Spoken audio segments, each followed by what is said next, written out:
창세기 49장에 들어왔습니다. 이제 49장 묵상하고 50장 묵상하면은 창세기가 다 끝납니다. 우리가 잘 지금 묵상하는 대로 야곱의 유언과 죽음이라고 지금 49장 위에 작은 제목으로 성경에 있습니다.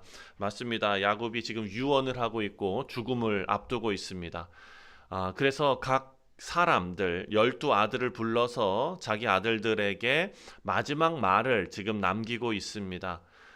그런데 오늘 말씀을 쭉 묵상해 보면 마지막에 좋게 이렇게 이야기하고 넘어가는 어떤 그런 것이 아니라 축복하면서 넘어가는, 여러분 그렇지 않습니까? 내 생이 이제 마지막입니다. 그리고 아들들을 쭉 불러놓고 그 옛날 과거에 잘못했던 거 얘기하겠습니까? 아니면은 앞으로 잘하라고 축복하면서 그렇게 마무리하겠습니까? 웬만하면 축복하면서 하죠. 근데 오늘 본문 말씀 보니까 그렇지가 않습니다. 자, 먼저 루벤입니다. 루벤은 장자죠. 첫째 아들입니다. 3절 말씀을 보니까 루벤아 너는 장자요 내 능력이요 내 기력의 시작이라 위풍이 월등하고 능력이 탁월하다마는 하면서 이제 본론이 들어가죠. 장자는 사랑하는 성도님들 그냥 단순하게 첫째 아들이다라는 의미를 갖는 것이 아닙니다.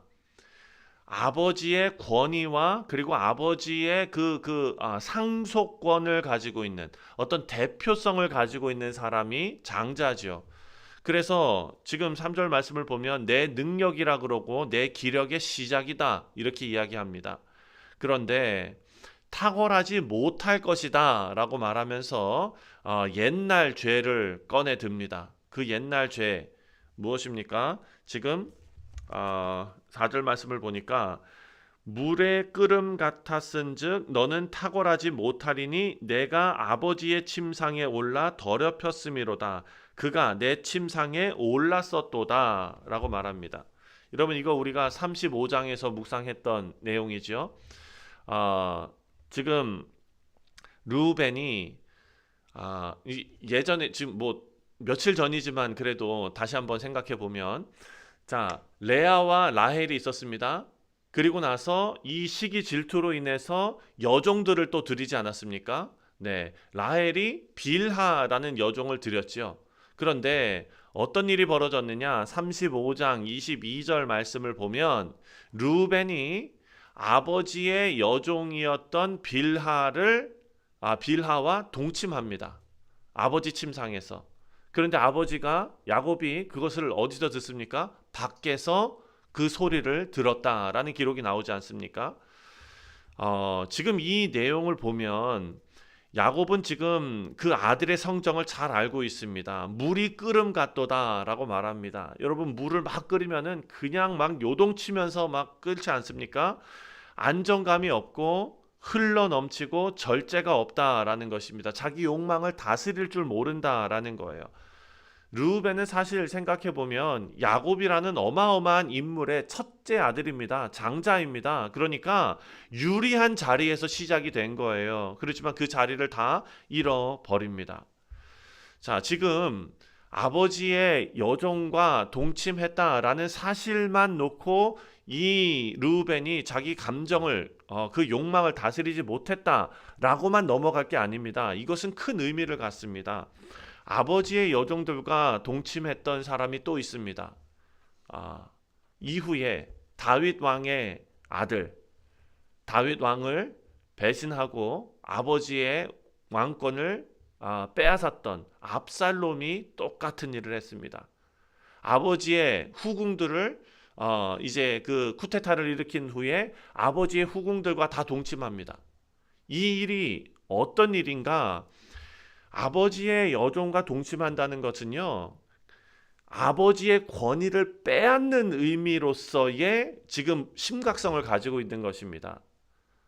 지금 압살롬도 마찬가지로 다윗의 권위를 빼앗고 쿠데타를 일으키고 내가 아버지를 죽이고 왕이 되겠다라는 마음이 있었기 때문에 그 후궁들과 그런 끔찍한 일을 벌인 것이지, 자기의 욕망을 어떻게 하려고 했던 것이 아닙니다. 루벤도 같은 입장에서 보면 그의 욕망과 그 욕망 속에는 아버지의 권위를 넘어서고 싶은 그런 마음이 있었다라는 것을 알 수 있습니다. 두 번째로 시므온과 레위도 마찬가지입니다. 5절 말씀을 보니까 시므온과 레위는 형제요 그들의 칼은 폭력의 도구로다.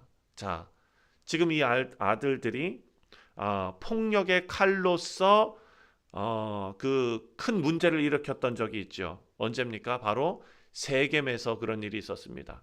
예. 할례를 받아갖고 오라 라고 얘기하고 그때 가가지고 그 사람들을 다 쳐 죽이지 않았습니까? 그 땅에 살지 못할 그런 상황이 됐는데 하나님께서 이들을 다시 옮겨주셨죠.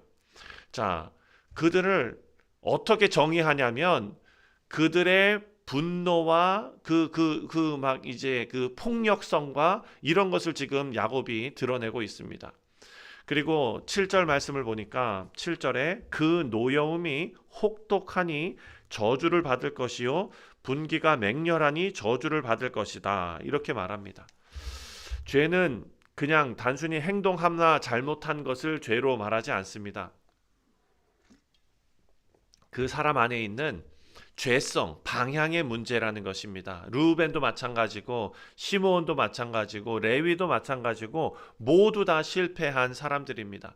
인간적으로 유리했어요. 장자였습니다. 오랜 신앙생활을 했던 그런 익숙한 어떤 신앙생활에 젖어 있던 그런 의미로서도 우리가 해석할 수 있습니다. 그런데 그 안에 하나님의 뜻이 있는 것은 아니었다라는 것을 우리가 알 수 있습니다. 그런데 이상하게도 하나님께서 사용하시는 사람이 나오는데 바로 8절 말씀입니다. 8절에 유다야 너는 내 형제의 찬송이 될지라 내 손이 내 원수의 목을 잡을 것이요 내 아버지의 아들들이 내 앞에 절하리로다. 분위기가 완전히 달라지죠. 여러분 유다는 어떤 사람입니까? 요새 팔아먹었던 사람이잖아요. 그렇죠? 그 악으로 행한다 생각하면은 르우벤 그리고 그 다른 그 형제들과 다를 바 없는 사람입니다. 그런데 지금 야곱의 선언이 다릅니다. 유다를 향해서 다른 선언이 나옵니다. 내 형제들이 너를 찬송할 것이다 라고 말합니다. 여러분 왜 유다입니까 도대체? 왜 유다일까요? 유다가 이제 사람이 마음이 변하고 요셉을 위해서 또 베냐민을 위해서 자기가 희생할 줄도 알고 이렇게 사람이 변했기 때문에 지금 이런 복이 나가는가? 사랑하는 성도들이 우리 이렇게 생각할 수 있거든요. 어떤 게 먼저입니까? 닭이 먼저입니까? 알이 먼저입니까? 예.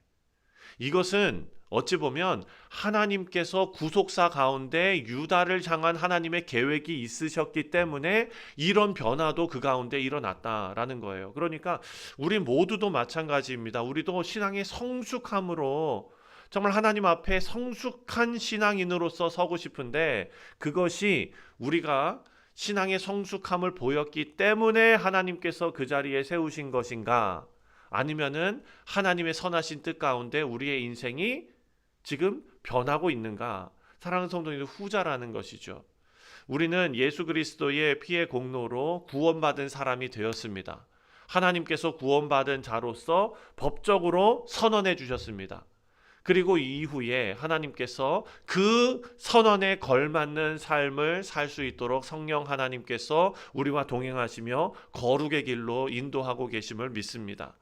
오늘 유다도 깨끗한 사람이 아닙니다. 유다는 요셉 팔자고 했던 사람이고요.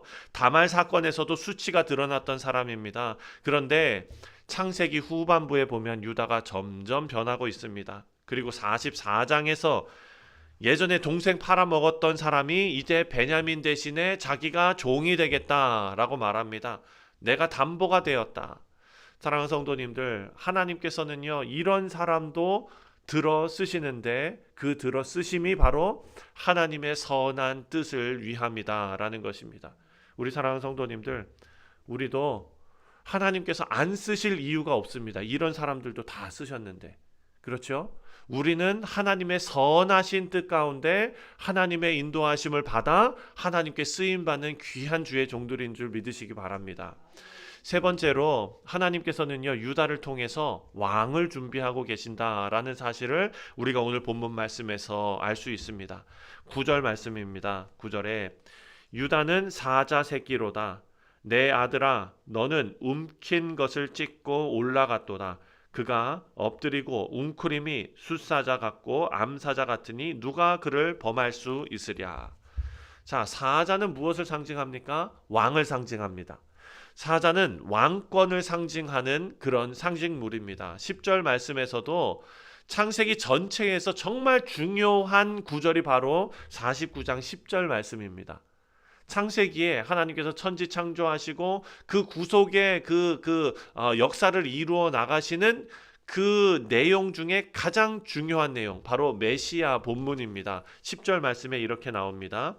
규가 유다를 떠나지 아니하며 통치자의 지팡이가 그 발 사이에서 떠나지 아니하기를 실로가 오기까지 이르리니 그에게 모든 백성이 복종하리로다. 아멘. 여러분, 여기 보니까 규가 나오고 지팡이가 나옵니다. 이 모두가 왕이 통치하는 것을 상징하는 그런 표현입니다. 왕권 상징. 하나님은 지금 유다를 통해서 왕의 계보가 이어질 것을 오늘 본문 말씀을 통해 선언하고 계시는 것입니다. 여러분, 유다 그러면 우리는 성경 전체를 알기 때문에 누가 떠오릅니까? 다윗이 떠오르고 다윗의 자손으로 오신 예수 그리스도가 떠오를 수밖에 없습니다. 그러니까 궁극적으로 이 약속이 예수 그리스도까지 이어지는데, 예수님의 계보를 쭉 따라 올라가다 보면 완벽한 사람이 하나도 없다는 것을 우리가 알 수 있습니다.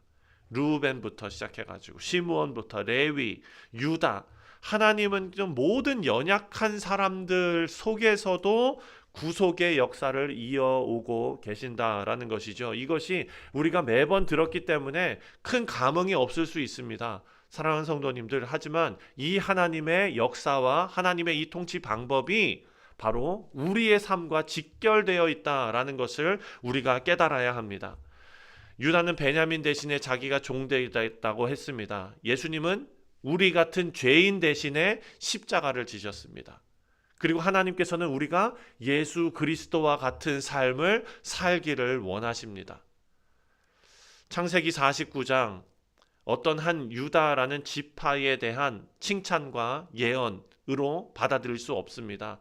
왜냐하면 이 본문은 예수 그리스도를 향해서, 십자가를 향해서 화살표를 그리고 있고, 그 십자가를 통해서만 우리 모두가 구원을 얻을 수 있기 때문입니다. 말씀을 맺습니다. 사랑하는 성도님들, 오늘 유다를 통해서 하나님께서 참된 왕을 세우시겠다 선언하십니다. 그리고 그 참된 왕이 바로 우리의 왕인 줄 믿습니다. 우리 소망이 여기 있습니다. 우리의 자격, 우리의 안정감, 우리의 어떤 의로움, 사랑하는 성도님들, 실패하지 않은 사람이 한 명도 없지 않습니까? 그런데 우리를 붙드신 하나님의 은혜가 오늘 본문에 담겨 있습니다. 이 은혜를 의지하여 오늘도 하나님의 영광이 되는 우리 모두 되시기를 주님의 이름으로 축원드립니다. 기도하겠습니다. 하나님 아버지, 감사합니다.